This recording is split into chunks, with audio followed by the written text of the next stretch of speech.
Delhi MCD mayor, deputy mayor और standing committee का चुनाव दिल्ली के सिविल सेंटर में शुक्रवार को हो रहा है। इसको लेकर जबरदस्त हंगामा हुआ है। निर्वाचित और मनोनीत सदस्यों के शपथ लेने को लेकर आम आदमी पार्टी और बीजेपी में भिड़ंत हो गई।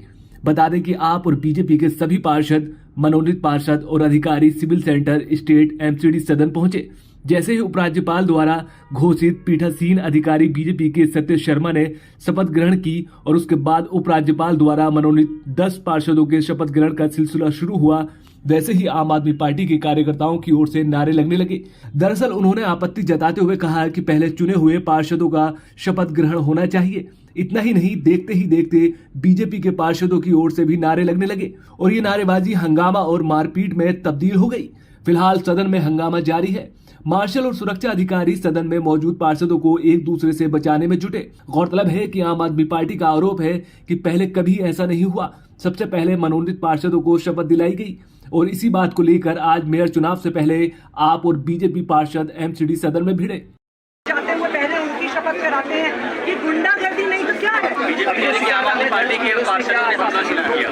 हाँ जी, सब जानते हैं कि इस देश में पढ़े लोगों की पार्टी कौन सी है और सब जानते हैं कि गुंडों की पार्टी कौन सी है।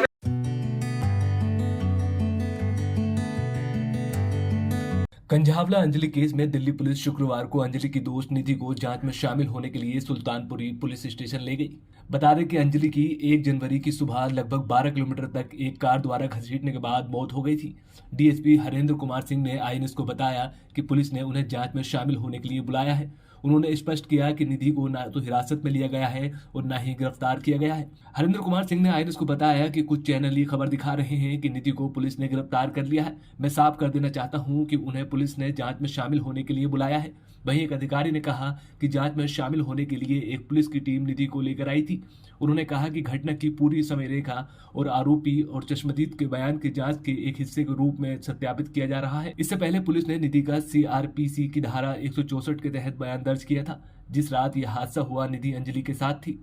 गौरतलब है कि पुलिस ने 6 आरोपियों आशुतोष, दीपक खन्ना, अमित खन्ना, कृष्ण, मिथुन और मनोज मित्तल को गिरफ्तार किया है। इस बीच सूत्रों ने यह भी दावा किया है कि आरोपियों में से एक दीपक खन्ना पूरे दिन घर पर था और अन्य आरोपियों ने उसे दोष लेने के लिए कहा क्योंकि वही एकमात्र शख्स था जिसके पास ड्राइविंग लाइसेंस था। वहीं सोशल मीडिया पर एक सीसीटीवी फुटेज भी वायरल हो रहा है जिसमें देखा जा सकता है कि घटना की रात आशुतोष को कार सौंपने के बाद आरोपी दीपक के चाचा के ऑटो रिक्शा में बैठकर निकल गया, लेकिन चालक का चेहरा साफ नहीं दिख रहा था।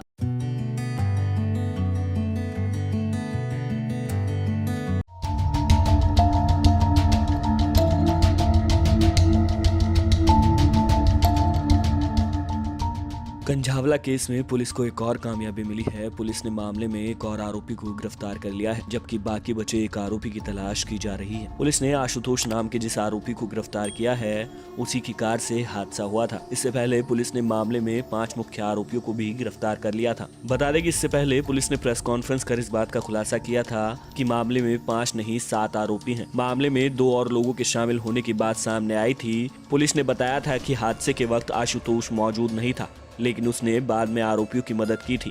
पुलिस अब दूसरे संदिग्ध यानी अंकुश खन्ना की तलाश कर रही है। वहीं गुरुवार को पुलिस ने मामले में गिरफ्तार 5 आरोपियों को कोर्ट में पेश किया था, जहां से उन्हें 4 दिन की पुलिस हिरासत में भेज दिया गया था।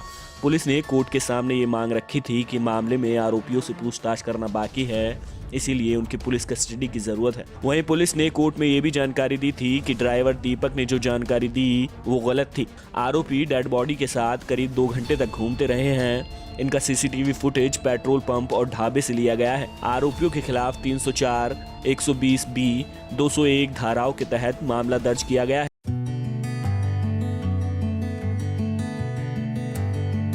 पूर्व सांसद अतीक अहमद की पत्नी शाइस्ता परवीन अपने बेटे के साथ बसपा में शामिल हो गई हैं। इस दौरान अतीक की पत्नी ने कहा, सरकार मेरे पति देवर के साथ मेरे पूरे परिवार और मिलने जुलने वालों को फर्जी केसों में मुकदमा दर्ज करके उत्पीड़न कर रही है। प्रयागराज के अलोपी बाग स्थित सरदार पटेल संस्थान में गुरुवार को बहुजन समाज पार्टी के 1 दिवसीय कार्यकर्ता सम्मेलन में शाइस्ता परवीन अपने पूरे दलबल के साथ पहुंची। मंच पर मौजूद लोगों ने उनका स्वागत किया। शाइस्ता परवीन ने कहा कि बुलडोजरों से घरों को जमींदोज किया जा रहा है। साथ ही कहा, मेरा परिवार और समाज हमेशा बसपा के साथ रहेगा। भाइयों और बहनों, मेरे शौहर अतीक अहमद साहब ने हमेशा बहुजन समाज को पसंद किया है। और गाड़ी में तेल भरवा कर स्वर्गीय जंग बहादुर पटेल जी और काशीराम जी को देख कर प्रदेश का दौरा करवाते थे। मेरे शौहर काले शीशे की गाड़ी में बैठकर माननीय काशीराम जी का भाषण सुनते थे। मेरे शौहर अतीक अहमद साहब हमेशा बहुजन समाज पार्टी में जाना चाहते थे और हमेशा दलित भाइयों से प्यार कर रहे हैं। पूर्व राज्यसभा सदस्य घनश्याम चंद्र खरवार ने कहा कि पार्टी प्रमुख पूर्व मुख्यमंत्री मायावती के निर्देश पर शाइस्ता परवीन को पार्टी की सदस्य दिलाई गई है। साथ ही नगर निकाय चुनाव भी पार्टी इनके ही नेतृत्व में लड़ेगी। बसपा सरकार की खूबियों को बताते हुए कहा कि इस समय देश और प्रदेश में बीजेपी सरकार बड़े पैमाने पर दलित, मुसलमान, पिछड़ों और सर्व समाज के कमजोर तबकों का घोर उत्पीड़न कर रही है। प्रवीण जी को बहुजन समाज पार्टी ज्वाइन कराया। अच्छा, आपको लगता है कि उनके साथ अन्याय हो रहा है अतीक अहमद जी के साथ? ये जो भारतीय जनता पार्टी है दलितों, शोषितों, पिछड़ों, अकलियतों के साथ अन्याय कर रही है, हमेशा अन्याय करती आई है। तो ऐसे में मुझे लगता है कि उनके साथ अन्याय हो।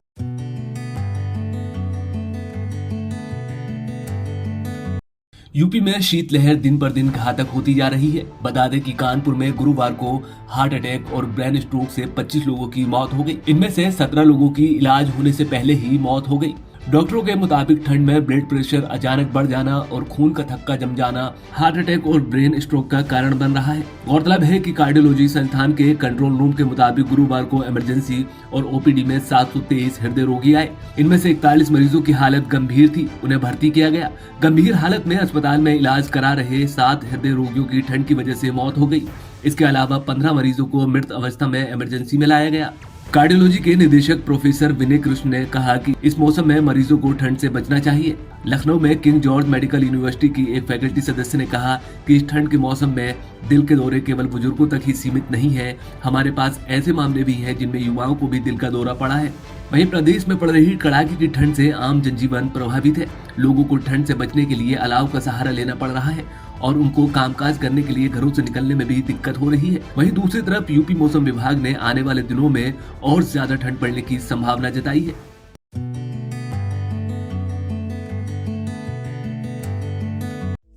बॉलीवुड एक्ट्रेस उर्वशी रौटेला एक बार फिर मशहूर क्रिकेटर ऋषभ पंत के कारण लाइमलाइट में आ गई है।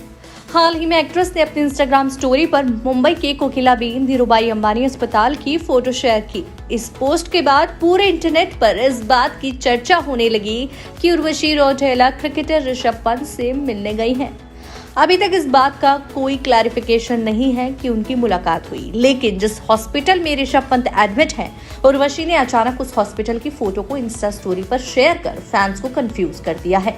बता दें, एक वक्त ऐसा भी आया जब सबको कंफर्म होने लगा कि उर्वशी और ऋषभ पंत रिलेशनशिप में थे, लेकिन दोनों की ही तरफ से कभी भी इस रिश्ते को लेकर कोई पुष्टि नहीं की गई, बल्कि सोशल मीडिया पर दोनों की कोल्ड वार लाइमलाइट रह चुकी थी। देखा गया है उर्वशी रौटेला अपने इंस्टाग्राम हैंडल पर ज्यादातर ऋषभ पंत से रिलेटेड ही पोस्ट अपलोड करती है, जिससे ऐसा लगता है कि वो चाहती है ट्रोलर्स उनको ट्रोल करें। कई यूजर्स ने उर्वशी रौटेला की इस हरकत को चीप पब्लिसिटी स्टंट भी बताया।